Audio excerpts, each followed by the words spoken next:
Who are you texting? I'm actually sharing this to my page so that we can do this right. So yeah, how you doing? Good. How are you doing? Today is a very Monday-ish Monday. I have to say it's a very oh wow, good for you.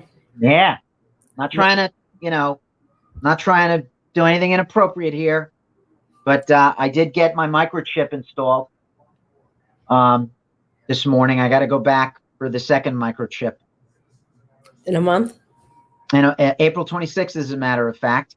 The guy said, I'm going to feel a little pinch, and I'm waiting, and I'm waiting, and I'm waiting. And then he's applying the Band-Aid. And I'm like, oh, it didn't hurt, because I still sweat these things. I don't like holes being poked in me. No. And I'm glad. I'm glad that was I'm glad that part is done. Yeah, so. I bet. Good for yeah. you. So how are you doing? And we're going to talk about listing presentations today, right? Taking listings? Yeah. I like taking listings. Listings are good. Listings. And a few people this week have said to me, oh, no, I don't need a listing presentation. No, you do need a listing presentation. You may not have to give them the whole horse and pony show, but there's some things that have to be gone over, no matter how you slice it, so that we don't have any misunderstandings, because it's the largest transaction of people's lives. And the thing about a horse and pony show is, like, you don't know if they like the horse. You don't know if they like the pony.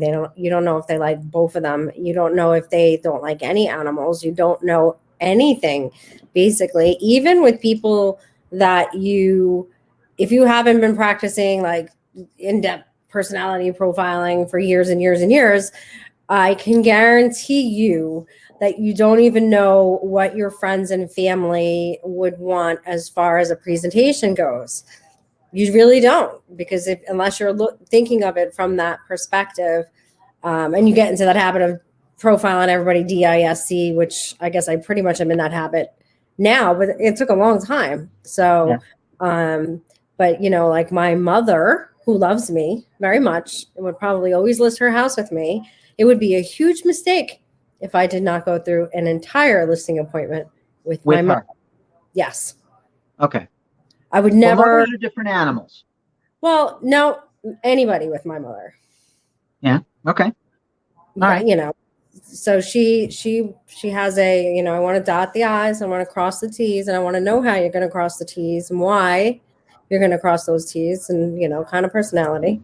So. Well, you should, though. I mean, so here's the thing. This is every salesperson, which we are, wants to get the signature on the dotted line.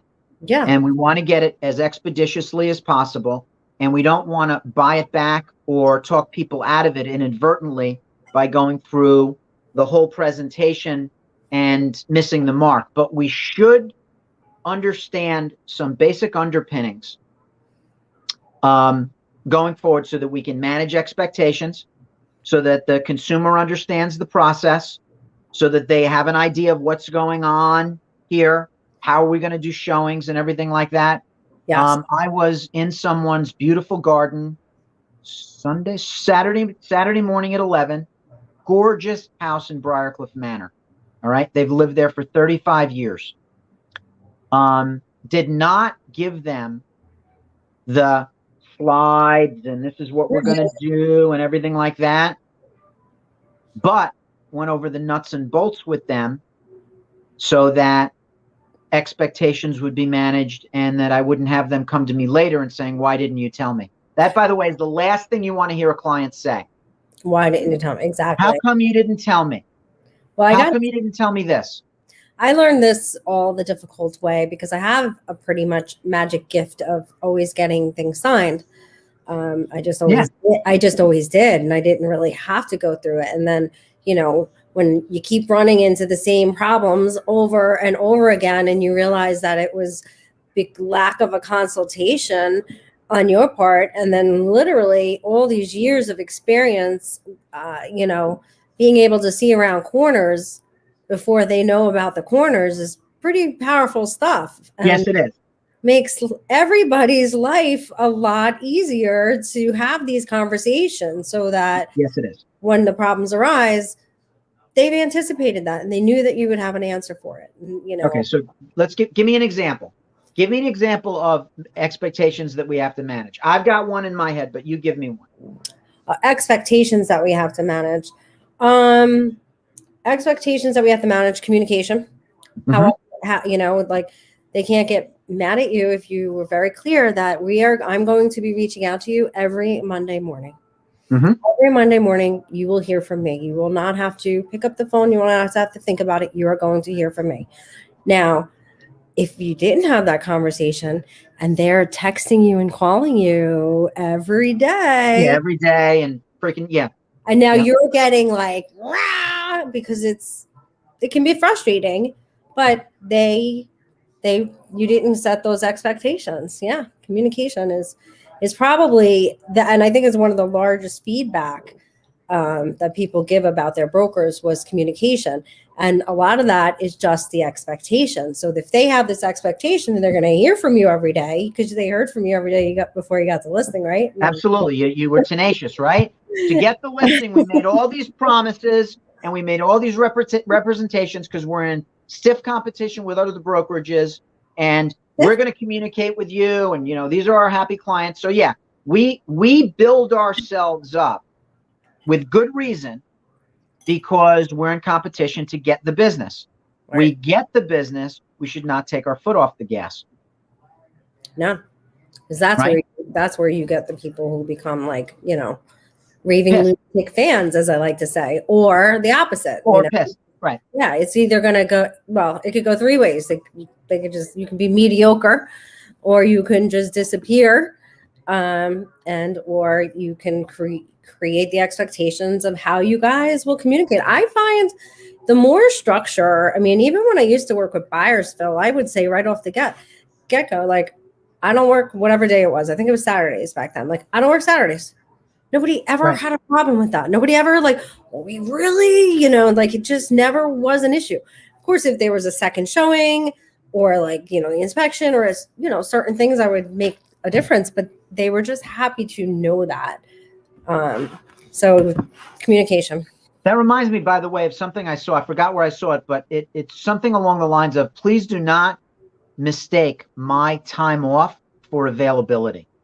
Yeah. Just because I'm not working doesn't mean I'm available to talk to you on every whim or stream of consciousness question that you have, which is what some people do sometimes. So I have a couple of concrete examples where it not only will do the client a service, but it also does something to minimize our agita. Here's an example. People get freaked out because they take the listing. All right. They're already, the listing client is already nervous. They're going to have strangers coming through their house. They want to get the house sold. A lot of money is involved. You know, they're really like this. And then they get a text from some, like, bizarre number. And it's like, approve the showing. And all we needed to do was say to them, we have this great app. It's called Showing Time. You're not even going to have to get a phone call. You're going to get a text. Just do Y for yes, N for no, or M for propose a different time. All right. And that's going to give you all your feedback. But no, what do? We sometimes don't tell them that. And then we get this freaked out phone call. Like, I don't want to get texts. Why am I getting, who is this? What is 8367? Who are they? Why am I getting this? All these weird things are happening since I listed with you. Well, yeah, I can tell this has happened to you. Yes, it happened. It has.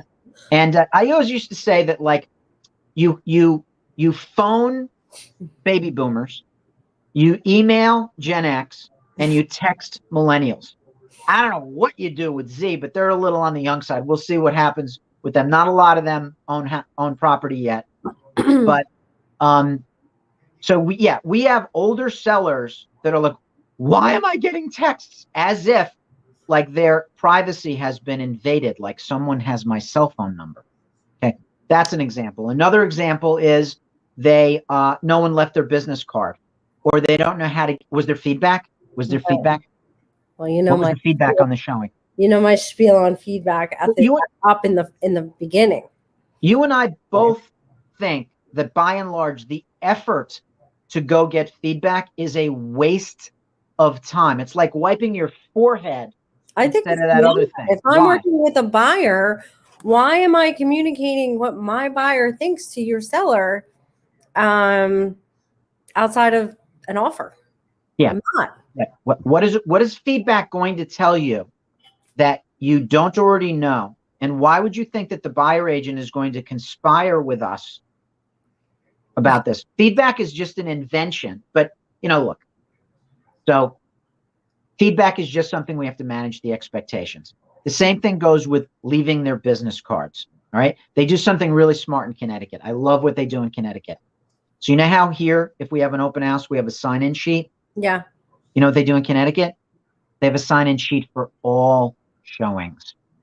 If you show a house in Connecticut, you sign the sign-in sheet like it's an open house. Probably it's not an open house, but we have a record of who was there. All right. Now we already have a digital record. Like we've got the technology that tells us who showed what when. I know when all of my doors are being opened. You know when all your doors are being opened. I know who opened them. It all comes back to us. But these are all things that we need to frame out early. There's so many important things too, like that and when you've been doing it for so long, right? And then they happen, then you realize you need a process to this. And the listing appointment is a huge, important part of the process to prepare the seller. Like you said, obviously for expectations, but even things down to like, we want to take the chandelier. So, we'll let you know. No. Honestly, people buy what they see. You are much better off removing that chandelier and buying something nice, and replacing it before you put the house on the market. Yeah. Or worst case scenario, we put a little Post-it note on the chandelier saying does not convey. Right. All right. Something is better than nothing. And as I have often said, what we do today is our love letter to future us. So we want to manage expectations with all of the showing process to educate the seller so that they know what's happening. So it's not just about getting their signature, right? Nope, not at all. It's about setting the tone for the next 90 to 120 days, from showings to offers to appraisals to underwriting to scheduling the closing to troubleshooting anything that might happen with the house. Yeah. So on and so forth. And then you develop that business back and forth, which you may not have had with this person for quite some time, whatever your relationship is with them. So they'll understand the ebb and flow. They're going to sense your confidence. They're going to understand your wisdom that you're bringing to the process, which don't assume that they know or think, because they're not doing this with you all the time. Okay, ebb and flow. I like that phraseology. It's just saying. You're hanging out with me a lot. Huge difference if you are negotiating, because you get an offer, right? Then you go back to the seller, and then it's almost like a negotiation between you and your seller if you're not already on this same page. Right. So if you can get that flow going early in the process, every single interaction with that seller will be better for everybody. By the way, I have to ask you, did we cover this last week about managing the expectations of the seller from the point of view of what the buyer agent may do? I don't think so. I don't remember. Did you see my rant when I was at Gregory's barn, when I was whining about the buyer agent that lost her cookies on me? Yeah. Right. We didn't talk about that in last week's broadcast, did we? No. That was March 16th. Today is March 20th. So it was 2 weeks ago. Top producing agent didn't get her deal accepted. She was furious because we didn't go to highest and best, as if there's some sort of law. And the seller is an older person that didn't want to go to highest and best. The seller had something way over asking, was like, I'll take that one. Yeah. Shut it down. Yeah. Who are we beholden to? We're beholden to the seller, not other buyer agents. We don't work for the other companies. So, or for the other, or for buyers. They're your buyers. We have to let sellers know that people are going to open your cabinets. People are going to open your refrigerator. They're going to use your bathroom. Well, I don't want them using my bathroom. All right. Well, if they're going to use your bathroom, Okay. They're going to flush the toilet anyway and they're going to run the water because that's what people do when they're looking at a place where they're probably going to live. Okay. I have so many funny bathroom stories that we just can't even. I don't care how long. Okay, we have time. So I'm going to give you one funny bathroom story, and then if you want to share one, but I'm going to give you one funny bathroom story. So right, I'll give you a clean one, like fine. A simple one. It's a COVID one. So, when we first were able to go back out, and then there was this listing I had, and it was a rental. It was a friend of Chris's client. So I'm like, all right, fine. I'll go to the house and I'll call the guy and walk through the house and blah, blah, blah. So we pull up and I quickly realized there's no Wi-Fi. I can't call the client. I can't call the homeowner in the house. And now I have to pay really, really bad. So I get in the house, but now I'm like, it's a pandemic. I don't think I can go to the bathroom here. I completely freaked out. I'm not going to tell you what I did, but that was it. It's pretty funny. All right, I'm going to tell you what happened here. Okay, now this kid is now in high school. This is how long ago this was. This is probably about 10 years ago. All right, I'm working with buyers. I don't work with buyers directly anymore. But we walk into a house. It is a vacant house. It is a flip, and it is winterized. And they have a little girl, maybe 5, 6, and she had to use the potty. And she did. And the house was winterized. Yes. Yep. And whoop! But to make it up to the seller, they bought the house. Well, that's you good. poop in it, you buy it. So luckily they wanted that house. There was actually a lot of cautionary tales on that particular file, but that was my clean bathroom story. That was pretty on that. Well, But sellers need to understand that human beings with bodies and metabolisms are going to be walking through your house. Yeah. And things like happen, and that's the other thing. Like I've gotten crazy calls from sellers and I'm always like, you know what it's like right now for a buyer's agent? They probably showed how many houses before you, how many houses after you. It's raining out today. Rain causes the appointments to be 15, 20 minutes late behind, whatever. Then they're dealing with somebody else's kids and this and that. Setting those expectations for a seller is even super important, of what it's like. It's not, like you see on TV, where usually buyer's agents are dealing with a lot. Buyer's agents are the current real estate hero right now. So yes, they all kinds of above and beyond right now. They're dealing with all of this stuff. But I've had sellers contact me like in furious, like someone sat on the bed. I'm like, yeah, probably the father, the 75-year-old father who climbed the stairs, sat down. Yeah. And he's going to be writing a check for $400,000. So you want me to go yell at him now? You want me to yell at him for sitting down on your bed?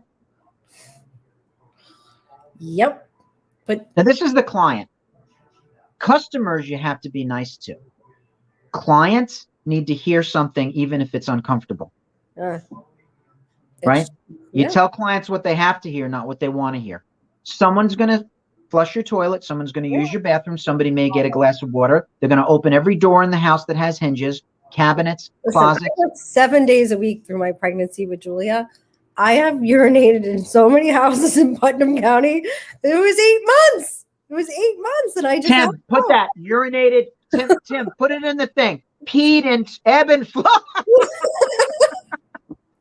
I was pregnant forever.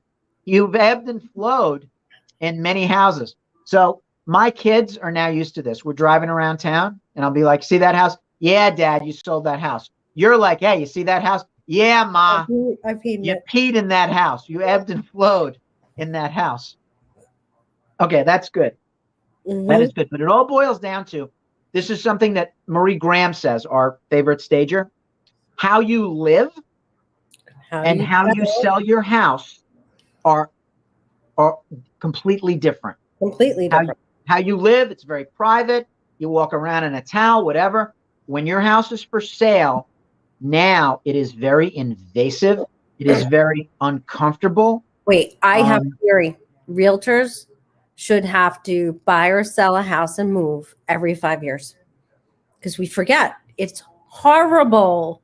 It is literally like the worst experience in the world is packing your house, moving your house, figuring You said packing your house the second that Rob DeLucia sent a message, and he is the guy that we need to bring the dumpster in for half of these houses to get rid of old stuff. Rob. I may have a referral for Rob, by the way. Somebody asked me about needing a dumpster, so we may have a referral for you, Rob. That's what I'm saying. He's having another baby, so he needs the money. He is? Mm-hmm. What number is this? Number 2. Number 2? Number 2. Wait, what were we just gonna say though? How you live and how you sell your house are very different. It is very invasive. It is very unsettling. It's very different. And frankly, if you're older and you don't want to go to highest and best and you want to end the showings because you're satisfied with one of the offers, I'm not going to tell you you have to have half the world traipse through your house just so I can say we went to highest and best. No. I don't need to do that. I want to get paid. And understands the process, which it's so much better to explain that process, especially, if they're going to get multiple bids and, whatever. So much better explain that process as well, long before it happens. So they're anticipating that. And then you're now not just giving them advice based on what's happening in the moment. You gave them this advice ahead of time because you've been here before. We talked about that, right? Yeah. You can say to a client, we talked about that. If you recall, I warned you that you're going to get some people pulling up in your driveway. By the way, this is worth bringing up. And I warn every seller about this. You can almost set your watch by it. Especially, I found it happen more in Southern Westchester, but it happens everywhere. The house is on the market. The sellers are eager to sell. And somebody knocks on the door unannounced. And the scam is they just came up from the city and they can't reach your agent, and could they just walk through the house? Don't let them in, especially when you say, well, call Jen. Call Jen. She's the listing agent. You need an appointment. They say, oh, she's not answering her phone. We've been trying to answer her. We've been trying to get her. Baloney. Mm-hmm. That is such baloney. Wait, are we allowed? Is it illegal to say there are certain markets that we are in that this happens more than others? Well, I find the closer to the city you get, the more often it happens. But it's happened everywhere. I've seen it happen in Dutchess County. And those people, by and large, are scammers. I will tell you that right now. They are scammers. First of all, why would they think somehow if they get to the seller and they can somehow cut a deal without the agents involved? Or worse, that's best case scenario. Worst case scenario is they're staking your house out. All they need to do is unlock one window, and you're like, oh, look at over here and look at that. Because you don't know how to pre-qualify them. You don't know if they belong in your house, right? Yeah, so exactly. I always warn people about the door knockers who come without an agent and claim they can't reach your agent. It's such baloney. Well, in the Bronx recently, I had an experience with agents doing that. That's what I thought. I can't reach your agent. Right. That's baloney. Well, sometimes in the Bronx, you legitimately can't reach the listing agent, but you know something? Well, that happens in every county, and it doesn't happen with our brand. But hold on, most of the time you don't need to. There's you be quiet, Bill. I didn't say your house. I'm just kidding. Is it a house in the Bronx? Yeah, but they had an experience with just agents just showing up with other agents from other companies. It was really strange. We had a few strange experiences. Yeah, we don't need strange experiences like that. No. The industry is weird enough. The industry is strange enough. People are already stressed out enough. Yep. But the point is, we want to educate the seller on how different it's going to be, what comes next, what comes after. That's another popular question. What's next? Yeah. What happens next? Yeah. What do we do now? We have an offer. What's next? Yeah. Or we have we have an accepted offer. What's next? They did their inspection. What's next? People should have an understanding of what the chronology is of what's next, because they don't do this very often. This is a very infrequent occurrence. And that's just it. We just get so used to it that we forget, and we just start plowing through things. But that's, quite frankly, that's what makes the huge difference between a good, successful broker and brokers that are struggling, just paying attention to those details and not taking things for granted and going through the process. Quite frankly, I think the more you are with friends and family, the more process you should put through things so that everybody's clear and on the same page. All right. So, I just got my shot today, right? I just got a text from a friend. Judy Moriarty? Yeah. Hi, Phil. This is Bill Gates. Please bring us one small child in exchange for not getting COVID. Thank you. As I was in line, by the way, this is not related to real estate, but I suppose you can make a connection. As I was in line at Westchester Community College to get my shot, I was looking around at all the people I was in line with, and I was thinking to myself, there is not one person in here that would be of any interest to Bill Gates. There's not one person in here that is remotely interesting to spy on. Why would we want to spy on these people? Why would we want to put how could you, first of all, you can't put a microchip in somebody with a syringe, but even if you could, why would you want to? This theory that I don't know about. It's just a bunch of baloney QAnon garbage, where people think that the vaccine is going to make us trackable and they can watch our every move. Like they don't already do that with our cell phone. I post like what I ate for breakfast and where. Exactly. I'm pretty sure I'm trackable. I know exactly. I know what your blood sugar is just by looking at your Facebook. So why do I need to poke you with a needle? And I will get Judy a answer on that other question. She says hi to you. Maybe you had this with Jen and yeah. Hi, Judy. Yeah, hi, Judy. Judy Moriarty, our friend. Hi. We love Judy. Judy is our New Jersey go-to down in Central Jersey. If we're going down to what is that county that Mercer County, Trenton. She's the queen of down there. That's what she is. So, what else do we need to manage with people with the first meeting? We already said communication, the process, understanding what is important to them. Where'd you go? He just disappeared. So understanding what's important to the seller, obviously, so that you know what to bring up and to what not bring up. Where did he go?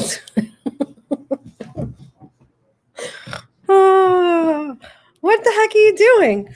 Somebody sent a chat, and it was actually Tim, and I tried to exit out of the chat, and I left the studio. And now you're on the other side. Now you're over there. You were over here. Now you're over there. That's weird. I don't know. Carry on as you were. We're always on that other side. I don't know. You're over there now, but you were over here. Well, now you get the logo over your head. We were just talking about what setting expectations when you first meet people. Right, exactly. So I may exit out of chat and then no, we don't want to say that. There's an awful lot, but the chronology of things is pretty much why you want to not skip everything and give them the nuts and bolts about the process. Right. There are some things about our marketing that they should understand as well. There's some things about how it will be, how the property will be marketed, how they will be contacted. I mean, even, how many times when I first got started and didn't get into the marketing too much, or even have as much confidence as I do, like a few months into the listing, or, when things took a lot longer, when the seller would be like, oh, somebody reached out to me directly and blah, blah, blah, and blah, blah, blah. And like, they start to act like that person just out of the blue. No. See, people are going to start to reach out to you because of the marketing efforts. You're good. Yeah. People are going to come directly up to you. That one thing, by having that conversation ahead of time, it took me a long time to understand it. Right. All right. So this is probably worth bringing up. Sometimes people will say, well, I know what I have to pay you if you bring a buyer, but what do I pay you if I bring the buyer? Well, look, here's the deal. How do we ever going to discern who brought the buyer when maybe they ran into you in the supermarket and they brought it up because they saw the listing on the internet that your broker put on there?